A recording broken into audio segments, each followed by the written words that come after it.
ప్రియులారా, ఈరోజు దేవుడు ఏమంటున్నాడంటే, నీ దేవుడైన యెహోవా నీకు తోడై ఉన్నాడు, నీకేమీ తక్కువ కాదని చెప్తుండు. అవును ప్రియులారా, మన దేవుడైన యెహోవా మనకు తోడుంటే ఈ లోకంలో మనకు ఏమీ తక్కువ కాదు.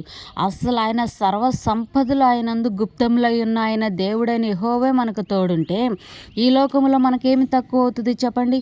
అసలు మనకేమీ తక్కువ కాదు. ఆస్తి కానీ, ఐశ్వర్యం కానీ, ఆరోగ్యం కానీ, సకల సంపదలు ఆయన యొద్ద ఉన్నాయి కాబట్టి, ఆయన మనకు తోడున్నాడు కాబట్టి మనకి ఎలాంటి తక్కువ ఉండదు, ఎలాంటి కొదువు ఉండదు, ఈ లోకంలో ఎలాంటి అవసరం ఉండదు. ఒకవేళ అవసరం ఉందే అనుకో, మన దేవుడైన యెహోవా మన పక్కనే ఉండి, మన వెంటనే ఉండి, మన అవసరతలు అక్కర్లు సమస్తం ఆయన మహిమ ఐశ్వర్యంలో తీర్చడానికి ఆయన మన కోసం ఈ లోకంలోకి దిగి వచ్చి ఉన్నాడు. ప్రియులారా, ధనవంతుడైన మన యేసయ్య దరిద్రుడిగా ఈ లోకంలో మన కోసం జన్మించినాడు. ఎందుకో తెలుసా? మన కోసం, మన అక్కర్లు తీర్చడం కోసం, మనకి ఏమి తక్కువ చేయకుండా ఈ లోకంలో మనం ఉన్నంత వరకు మనల్ని సమృద్ధిగా కాచి కాపాడటం కోసం యెహోవా మనకు తోడై ఉన్నాడు.